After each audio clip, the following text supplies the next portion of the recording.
Welcome to the Free Library of Philadelphia, and thank you very much for joining us. I'm Laura Kovacs, and I'm glad to be here. A two-time world champion debater and a former coach of the Harvard College Debating Union and the Australian National Debating Team, Bo So has also won the World University's Debating Championship. In his new book, Good Arguments, How Debate Teaches Us to Listen and Be Heard, he describes how debate empowered him to find his voice amidst his family's emigration from Korea to Australia when he was only 10, the ways in which many other people have used spoken rhetoric on their paths to success, and the specific debate strategies anyone can use to improve their lives. This evening, he'll be joined in conversation with award-winning journalist and broadcaster Tracey Matisak. Thank you so much for being here. The screen is all yours.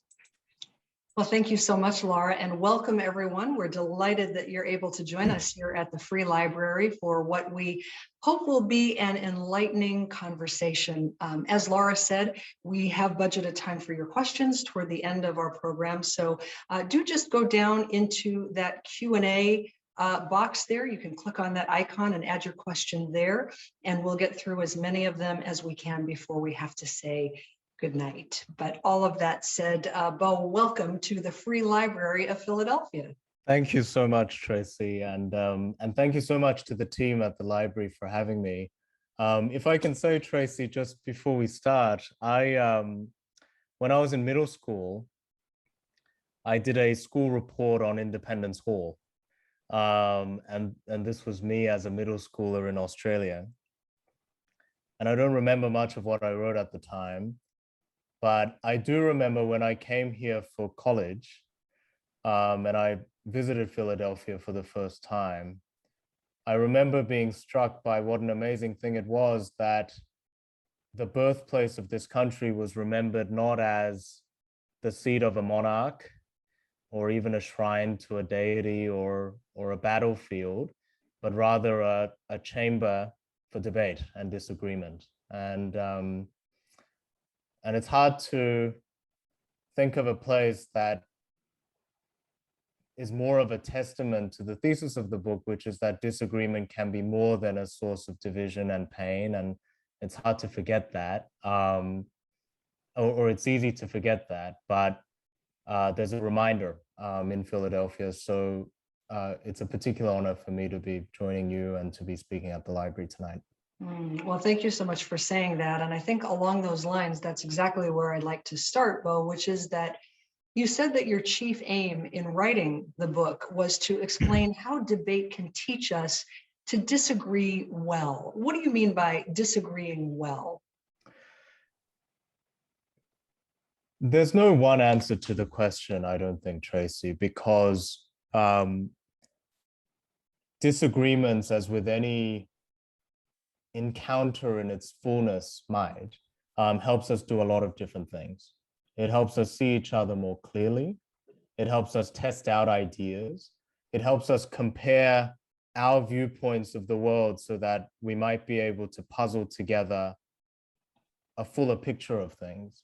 And I want to make room for all of those different purposes that disagreement can serve, that debate can help us achieve. But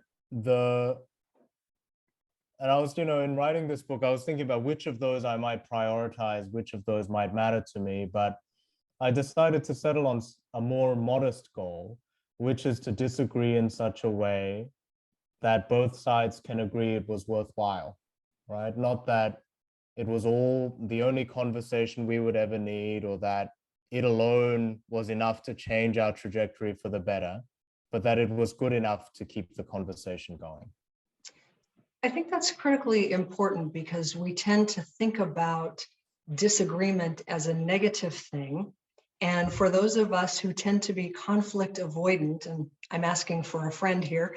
You're asking for me.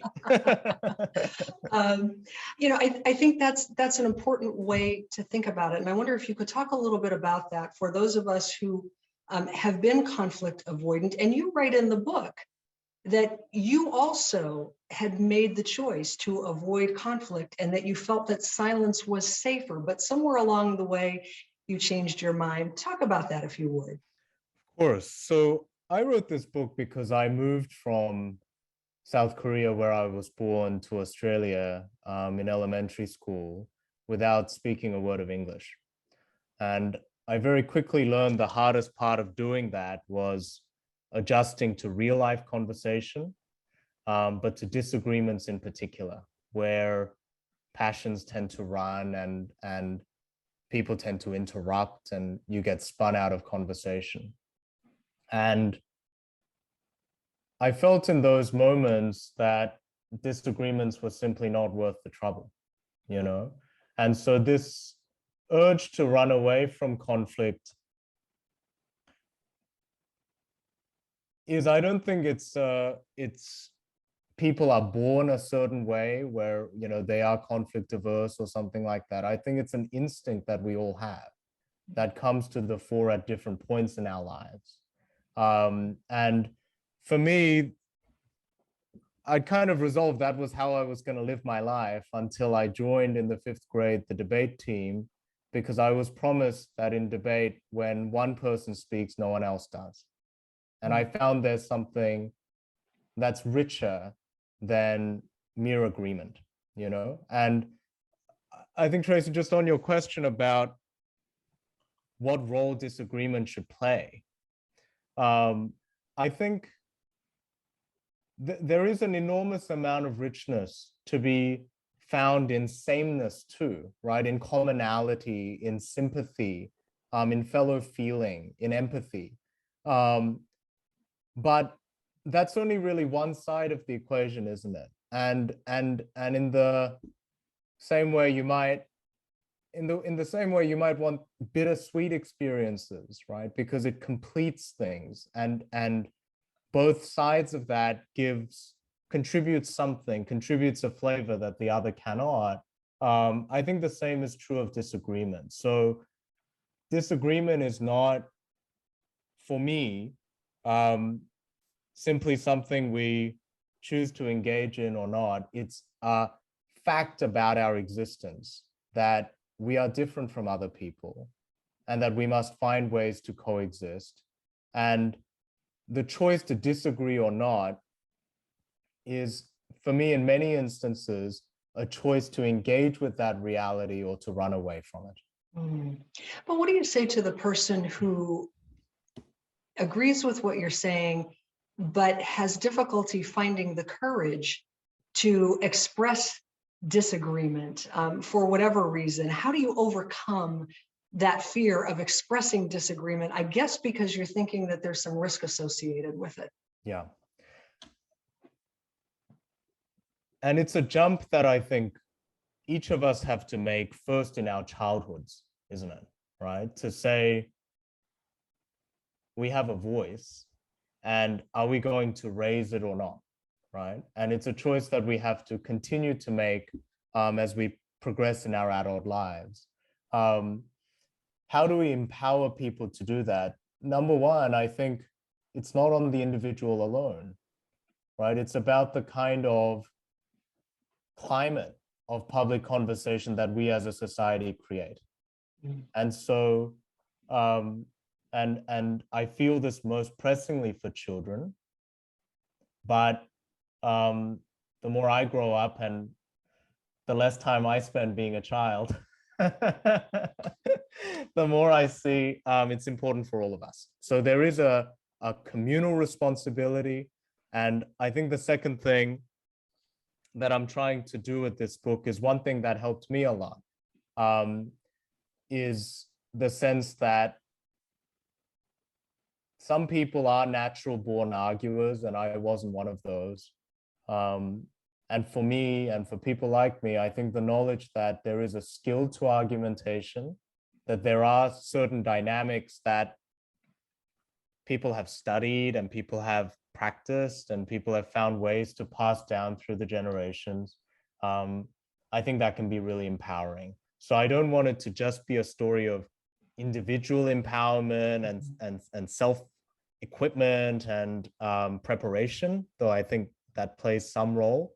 I want us to also think about the kind of conversation we want to create as a society that makes room for more voices. And as you say, Tracey, gives people the courage to participate.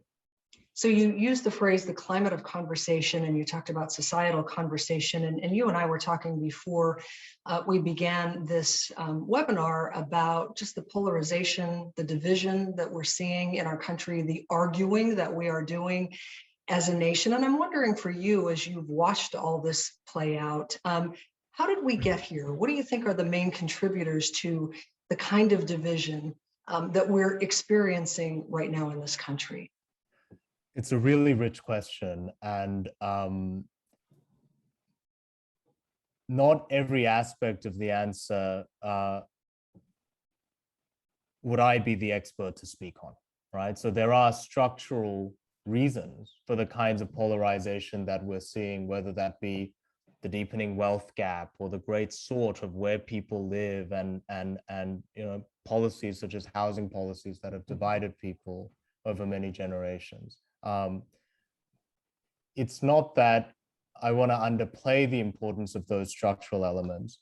It's that the part that I feel more equipped to speak about and perhaps to do something about is when you have all of those structural factors and institutional factors in play, the quality of our conversation suffers, right? And I want to suggest that bad disagreements can become self-fulfilling and self-reinforcing, right? Mm-hmm. When we engage in disagreements with family members who disagree with us, or try to reach across the political aisle, or to speak with a colleague whose fundamental beliefs differ from our own, and that conversation goes badly, our faith in the power of disagreement diminishes, right? And for me, Tracey, that owes in part to a loss of shared value, loss of shared truths, all of these institutional factors, but also a loss in a shared set of skills of how we disagree better, which was once seen as a kind of a requirement of citizenship and a commonwealth, in the truest sense, as a kind of a common possession that we inherited as people who were born into and became stewards of democracies narrowly, liberal societies, and more broadly of nations. So I think there are, again, there's no one answer to the question, but the part that relates most directly to the project that I'm trying to advance as I see it is a loss of faith and confidence in what disagreements can do, owing to an atrophying or a loss of a common set of skills for disagreeing well. Do you think that those skills are something that we need to be thinking about teaching our children, starting in school, teaching them rhetoric, teaching them those kinds of skills that help us to disagree well? I really do. And I think one of the really wonderful things about debate is it really can't be that hard because kids do it. And no amount of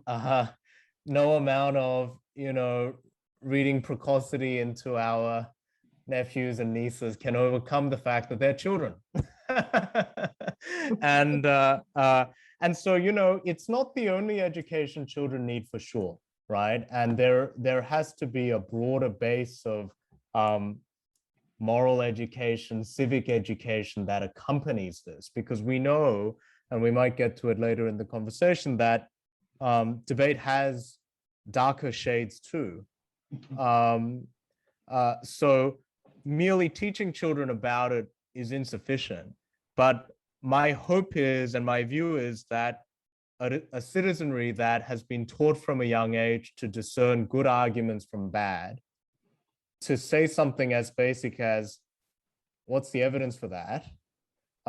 That such a citizenry has a degree of immunity from the kind of abuses of public rhetoric, the kind of hijacking of public conversation that I think has become endemic in our political culture. And debate, of course, requires not only persuasive speaking skills and critical thinking skills, but it also requires careful listening. Can you talk about the importance of listening and how we can all maybe sharpen our skills in that area? It's a very strange feature of debate, and I don't know whether you remember any of the kids from high school who did it or college who did it. Tracey's, they tend to be slightly marginal figures. And that's not a euphemism, you know, they're kind of, they're oddballs. And more seriously, you know, people like the incoming Supreme Court Justice Ketanji Brown Jackson has spoken about how for someone from a marginalized background, debate was a kind of a source of empowerment. Mm-hmm. And I think there are lots of reasons for that, but the main one in my view is what you just put your finger on, Tracey, which is people who are used to being on the periphery, they know how to listen and they know how to read a room. And they know that sometimes in order not to get hurt, they have to check a few times about where the conversation is at before they intervene. Yeah. And in debate, it's very easy to focus on the person at the front of the room, but the rest of us on the wings preparing to speak are writing down really in great detail what the other person is saying. We're often putting ourselves into their shoes to say, even if they didn't express this idea perfectly, what's the strongest version of this point, right? What are the set of interests and values that are leading them to make this point? And you do that, I mean, I hope partly because it's the right thing to do, but it's also competitively the advantageous thing to do because you know stronger versions of the argument are coming in the future. The other person won't feel as though they've received a full hearing unless you've not only accounted for what they've said, but maybe something a little bit better than that.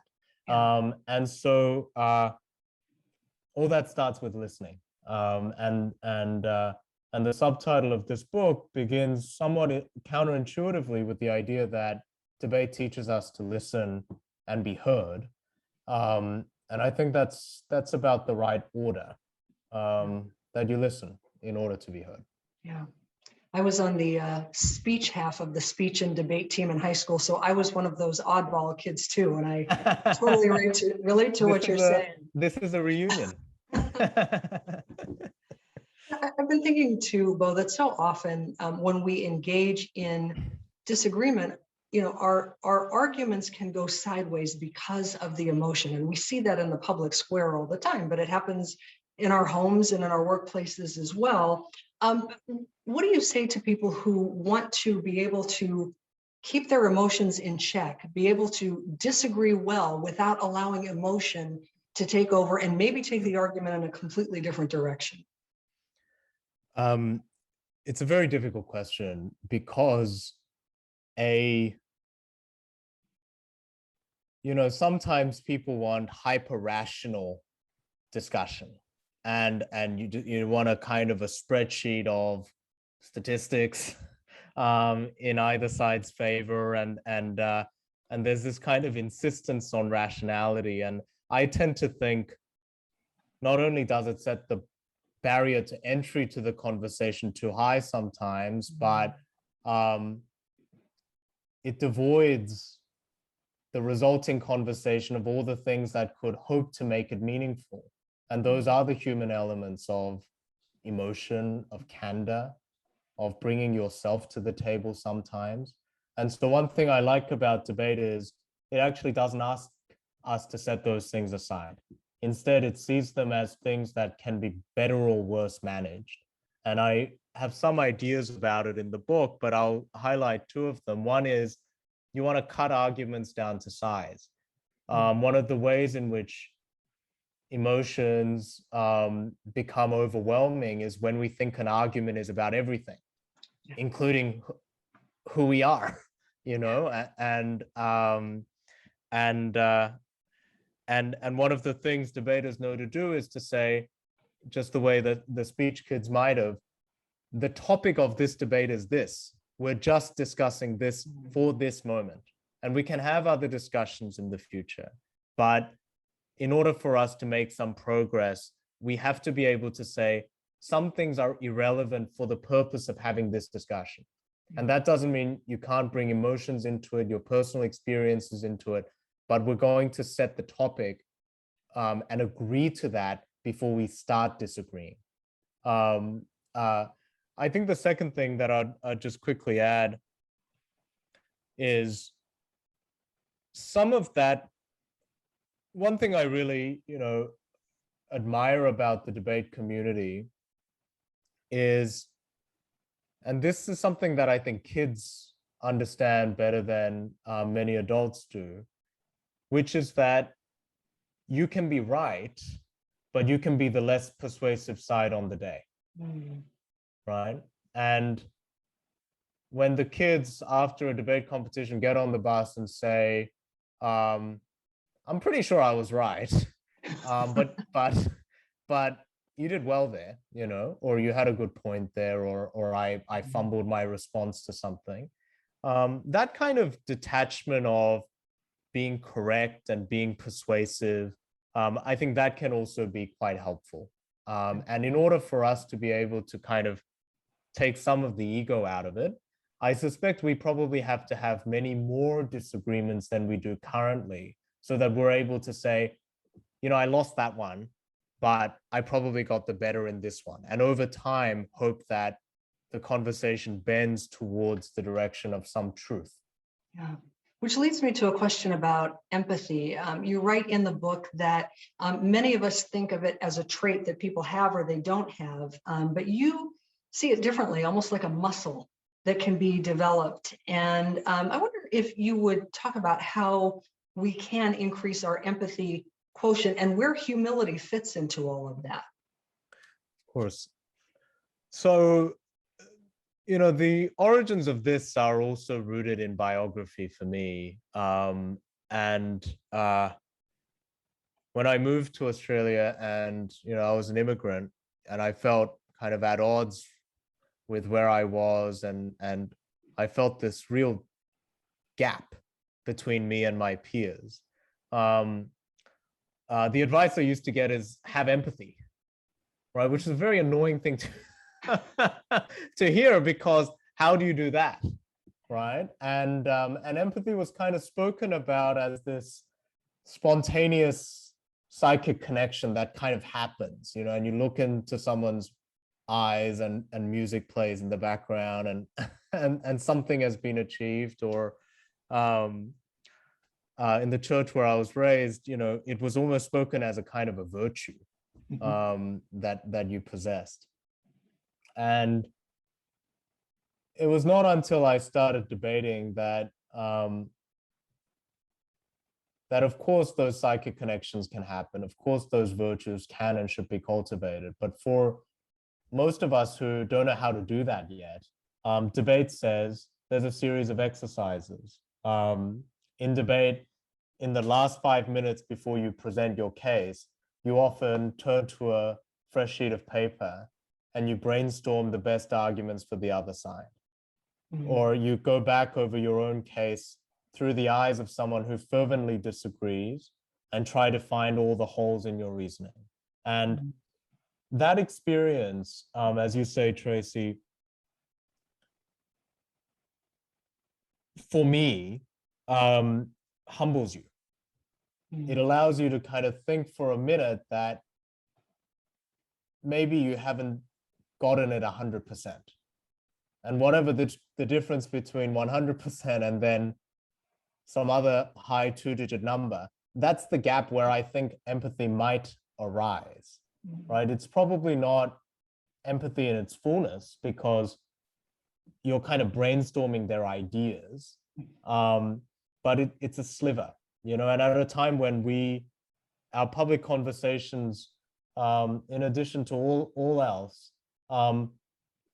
feel so saturated on both sides in some way, where there's not even a kind of an inch room to give.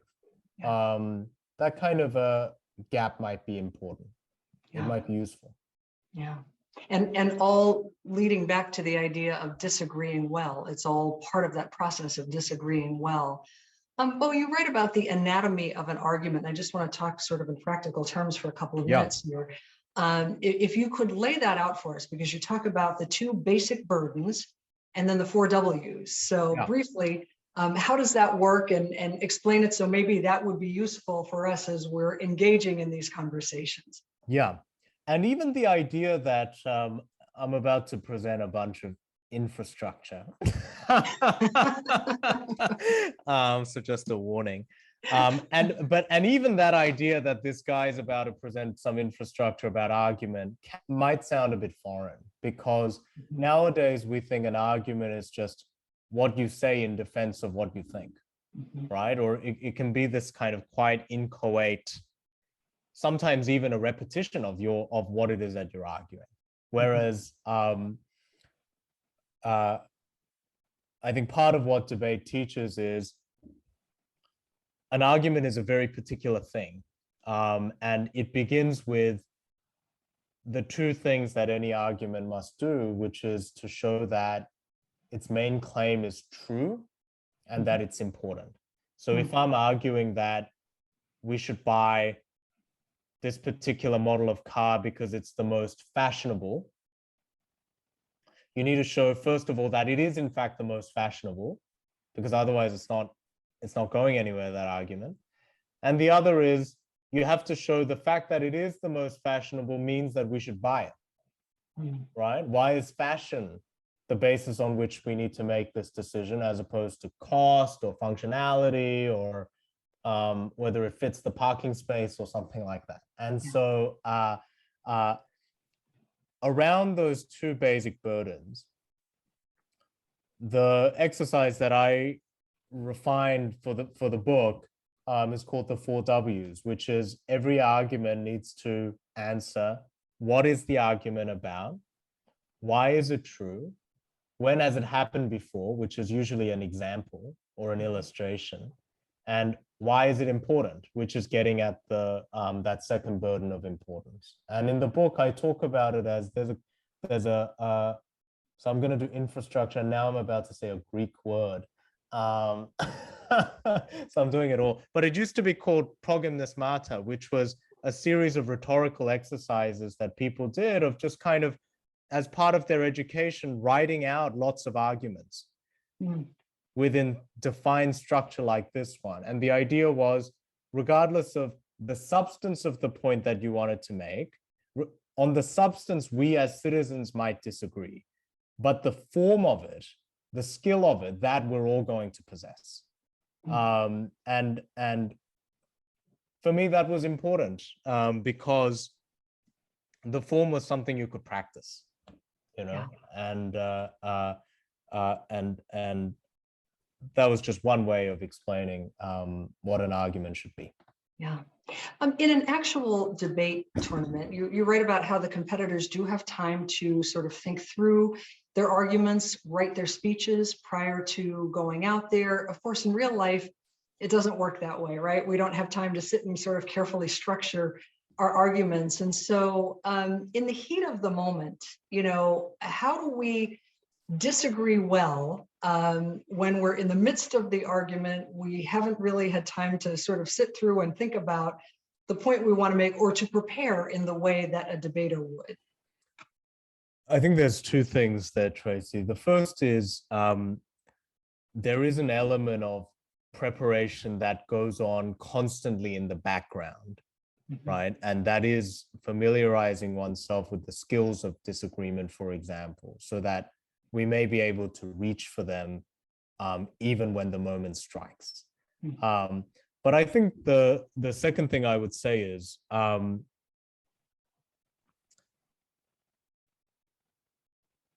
many more arguments feel urgent than they actually are.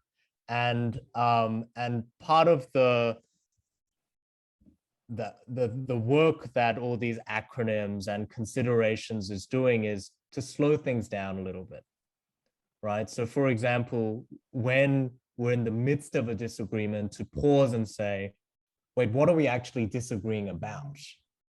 That act of naming can make sure we're not talking across one another or we're fighting about nothing, which sometimes happens, right? It's a misunderstanding or it's a perceived slight or something like that. And similarly with even the 4Ws and a couple more of those kinds of bits, I tried to polish them as much as possible, you know, so that they could be within reach to check, even as you're making the argument, have I met all the basic requirements? You know, have I gone through these considerations? And it's something you said before, Tracey. I think it's a kind of a muscle, and a set of instincts. And in some ways, the experience of writing the book for me has been reverse engineering from a series of instincts that I had been taught, something that I could teach others for the first time. I want to talk about just some of the current events that we're seeing. And let me preface it by asking you about this, because certainly it's no secret that we live in a world with lots of disinformation, alternative facts, if you will. And I'm wondering how you think that debate can help us when our arguments oftentimes cannot even meet that burden of truth, let alone of importance. It's a very, very, very difficult question. And one thing I'm pretty sure about and another thing I'm less sure about. The bit I'm pretty sure about is the proliferation of misinformation and disinformation in part stems from an ethic of like-minded folks egging one another on without challenge from the other side, right? And so when you have siloed information sources, when you have echo chambers based around commonality, right? Often around the existence of a common enemy, but around commonality and agreement, I think mistruths tend to proliferate, right? And so whether that means we need to debate at an earlier level, as we spoke about in the education system, whether it means we have to continue the difficult work of challenging one another, I think it speaks at the broadest level to the importance of debate and disagreement. Having said that, it's very difficult, given that is the world in which we're living, to challenge people when the idea of a shared truth is starting to erode. And for me, in debates with, you know, debate has some mechanisms to unearth lies, right? The great advantage of the truth over a lie is things tend to add up, you know, and when you fit it in to other things that we know to be true about the world, you can often see the lie giving way. And in the book, there are some tactics that debaters have developed over time to deal with liars. But the reason why I think this is an incomplete answer to the question, and probably a reason why debate can be one tool to respond to misinformation and disinformation, but needs to be one tool in a broader arsenal, is because I think we're living now in a time, Tracey, and I wonder if you see it as a journalist, where lies are becoming, they're not individual lies so much as they're formative of an entire worldview.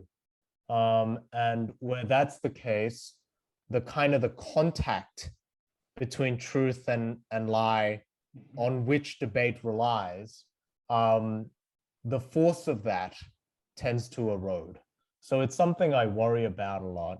And I don't think we're at a time where, you know, everybody lives in completely different universes or something like that, but it can often feel like we're heading in that direction. Yeah. And so that's certainly a part of the urgency that I feel in making the case for disagreement and persuasion and conversation at this time. want to ask you about one of the, certainly the biggest debates that we're having as a nation, and that is around gun safety. What are your thoughts, Bo, as you watch that debate play out? And I'm wondering why you think it is that those who favor stricter gun laws, for example, have such a difficult time gaining traction. Is it something that about the way that they are presenting their case? How do you see it?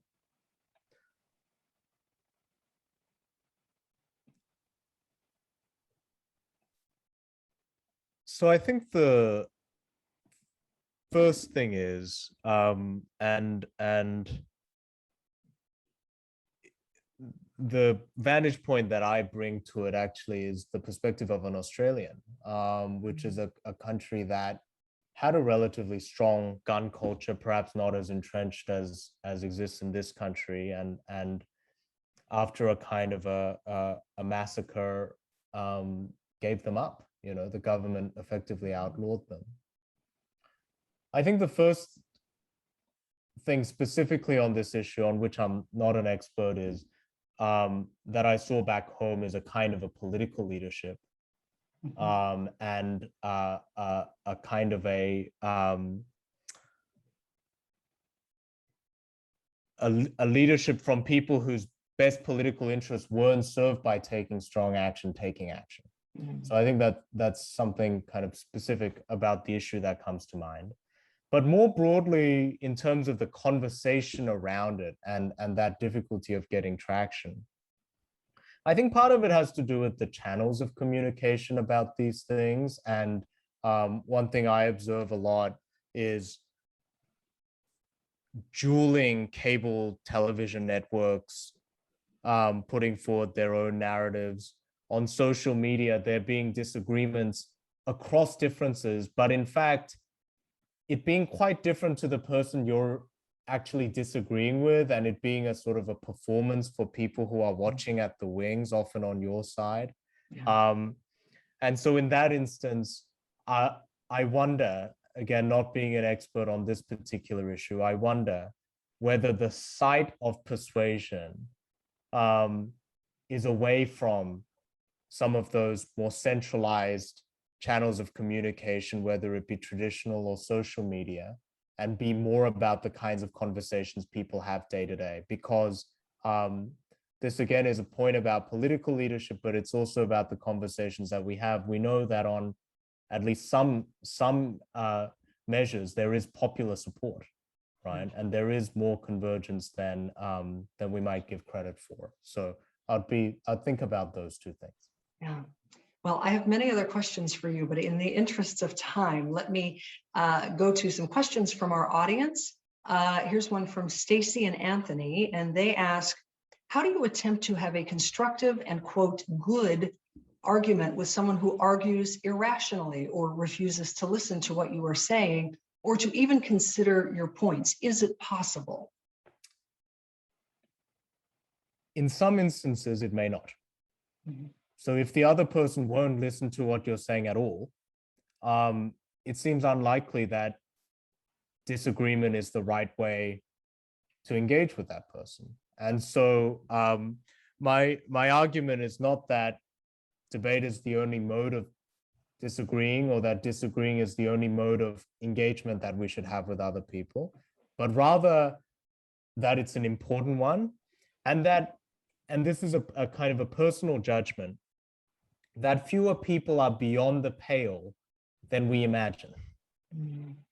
That fewer people are beyond the pale than we imagine. So in theory, I think there are instances where disagreement and debate are not the appropriate response to someone, right? And but I probably think the number of people for whom that is true is fewer than we may be tempted to think, especially when we are a little bit more attentive to the channel in which we're having the disagreement, and when we're in the middle of the conversation to say, wait, is it a disagreement that we're trying to have? Is it a debate we're trying to have, or just a brawl? You know, so bringing people back to the kind of conversation we want to have. Yeah. Alexandra asks, do debaters have a code of ethics, either while in official debates or in general? That is, would using false data or facts be discouraged? That's a really wonderful question. And it reminds me that debate, in addition to being a series of rules or a wisdom that's accumulated over time, is also a community, right? And it's a community that's built around and not despite disagreements. And so there's no code of ethics that you sign or anything like that, but the basic requirement is you have to disagree in such a way that others would be willing to face off against you the next week, right? And that the audience is going to give you a fair hearing when you do appear the following week. And so, and in that way, it reminds me a little bit, I think there's a comparison with what are the codes of ethics of being a citizen in a democracy, right? We compete fiercely for our political views. We compete fiercely on behalf of the parties that we support. But it is in all of our interests to compete in such a way that the game continues. And I think that's something that the debate community manages less through a kind of a formal code of conduct than a series of values that it instills in younger debaters, but also maintains and reaffirms. Question from Susan, who says, can you say more about this notion of shared skills? What do you mean about skills? Education, political history, specifically what kinds of skills?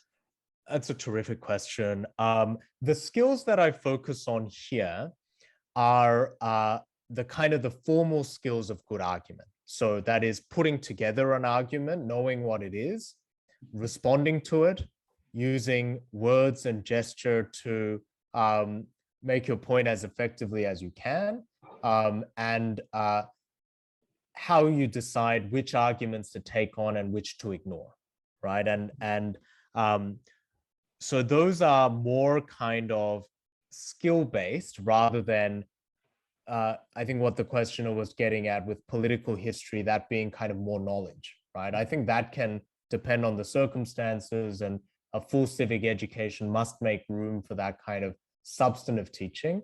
But for me, what I'm focused on is the skills component of being able to make arguments, respond, and to deliver it in as effective a way as possible. Marietta has a similar question as kind of a follow-up. She says, since competition is a process inherent in debate, how might middle and high school courses include personal growth like you're speaking of?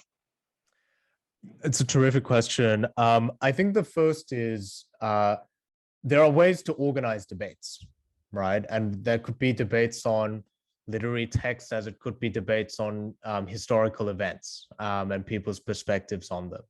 But there are ways to adapt the debate format into something short of a full debate, right? Having people present arguments in favor of a certain proposition and having someone respond or to ask questions of that person. That could be a kind of a more dynamic model of doing it. And there are folks out there thinking a lot about integrating debate into pedagogical approaches. And there are a lot of educators working on that. And so those people would be worth seeking out. So a question from Paul, who says, is there any way to restructure social media so that it's more a forum for debate than simple disagreement? It's a really rich question. And one of the things that I think debate accustoms you to is being very sensitive to the acoustics of the room in which you speak. And in a lot of ways, the acoustics of social media are not amenable to the kinds of good disagreement that I'm talking about. And in the book, I kind of identify at least 3 problems. One being that if one of the most foundational principles of debate is everybody is entitled to an equal hearing and a full consideration of their views, on social media, it's not only often about clout, but the most divisive messages that get prioritized, right? There was a problem I mentioned before of it being a kind of a performance for an audience of like-minded folks. There's other problems like just anonymous bots, right, distorting people's adjudication of conversations. And so, you know, a debater's view is obviously not the only one that we need. It may not even be the main one that we need in thinking about what reforms are necessary to social media. But I think that sensitivity to the acoustics of a room and that not every room is created the same, I think that's an important reminder that debate can provide. Susan asks, doesn't this age of media saturation deter us from critical listening? And maybe there's a question in there about how we can sort of filter the constant flow of information that we're getting all the time and all the voices we're hearing. It's such an important question. And Tracey, you would be much more expert on the media element of it than I would be. I was a junior newspaper reporter. But one of the things that I saw was I went into journalism because I wanted to be in service of the public conversation.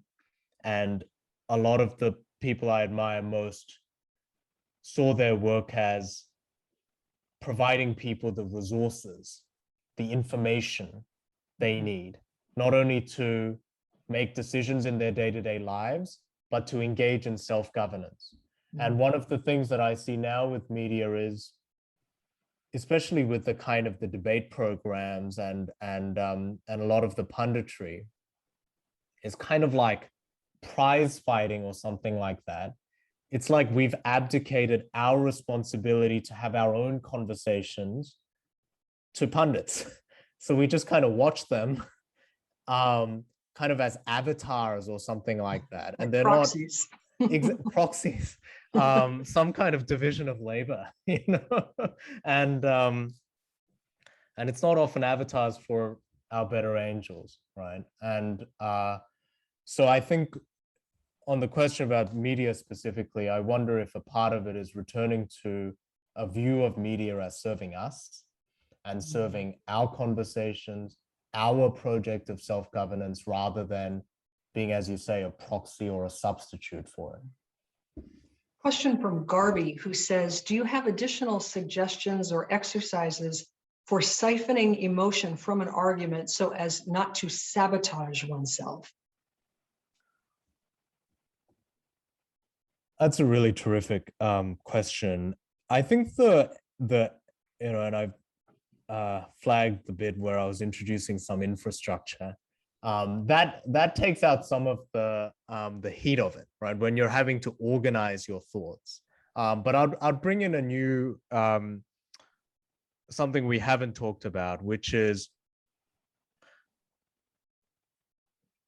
we have to make lots of decisions, even within the space of one conversation, of which disagreements to engage in or not, right? We don't want a disagreement about who's doing the laundry to also be about what your mother-in-law or father-in-law did the other day, or how you're looking at me, or, you know, what the kids are up to, or something like that. And so in order for us to stop doing that, I encourage us to name the disagreement, but also to consult what I present as a RISA checklist, is checking whether an argument or a disagreement is real, whether it's important enough, whether it's specific enough, and whether the two sides are aligned, to prevent us from jumping into a disagreement out of pride or defensiveness, or something that's not setting ourselves up. So there is, I'm sure, some kind of Zen-like practice mid-agreement that we need to seek out. And I think maybe remembering that the skill of argument is a part of that. But another very important thing that I try and make clear in the book is it's about setting ourselves up for success in some ways, and setting the conversation up for success before we launch into it in the first instance. Yeah. A couple of additional questions, Bo, before we have to say goodnight. And one of them is that in the book, you talk about how when we argue, so often we assume somebody has to win and somebody has to lose. But you take a very different view of that, and you say that is not necessarily the end game at all. I think that's right. And you know, at the World Championships, there are 500 teams that compete, and it becomes knockout at some point. And so 499 teams lose. And almost all your life as a debater, you're in the 499. And I've been in the one twice, right? In 15 or 16 years of being involved in the activity. And even after those two incidents, the morning after, you get into a disagreement with your roommate who's never debated in his life, and he wins because he's right. And so the experience of debating is, for me, in some ways, inextricable from the experience of losing. And there's a humility that comes with that. There's a realization that the world doesn't end, that when you lose an argument, that you may even have been right, but that you could have lost the argument. And so when we get used to that idea of losing in disagreement, but coming back for another conversation, that I think, again, puts the focus on the importance of continuing the conversation and disagreeing in such a way that allows us to continue the conversation, rather than it being on any particular win or loss. Yeah. We've talked a great deal about the sort of polarized world in which we live. And I'm wondering, Bo, how optimistic you are that change will come, that those better angels that you referenced just a few minutes ago will ultimately take over, and that we could return to at least a time of greater civility, if not flat out unity, and how you think maybe debate can help us get there. Tracey, the honest answer is my answer changes all the time. It changes all the time.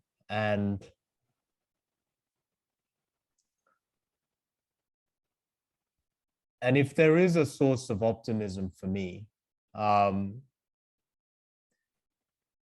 it is that the status quo, in which our arguments are painful, they're divisive, they make us feel stuck, they make us feel that we don't even have an inch in which to move, that actually works for very, very few people. That works for very few people. And I worry about, I say in the book, the people whose feelings are hurt or whose voices are silenced through the process of engaging in bad disagreements. But the people I really worry about are people who decide to rise above the fray and not to participate at all. Because I know what a life on that kind of margin looks like, right? And so for me, I find some hope in the fact that the way things are now doesn't work for many of us. I find hope that many people in day-to-day conversations are more reasonable, right, than our public figures, than our media avatars, than our social media presence might suggest. That it is true that people change their minds all the time. But it is ultimately, for me, an object of faith that the people who have been spun out of conversations, the people who have been deterred from participating at all, that we might be able to welcome them back into conversation. Well, I think that is the perfect place to end our conversation for this evening. The book is called Good Arguments: How Debate Teaches Us to Listen and Be Heard. Bo, thank you so much for writing this book and for taking time to be with us this evening and helping us to understand how we can learn to disagree well and be better off for the disagreement than for having been silent or turned away from the conversation at all. Thank you so much, Tracey. It was really a joy. And thank you and to the staff at the library for all that you do to enrich our public conversations. We're all indebted to you. Well, and speaking of that, many thanks to Laura Kovacs for kicking us off this evening. And of course, to Andy and Jason, the members of the author events team at the Free Library of Philadelphia. I want to thank all of you for joining us tonight. We hope that you enjoyed the conversation. Please do stay safe, and we'll look forward to seeing you next time. Good night, everyone.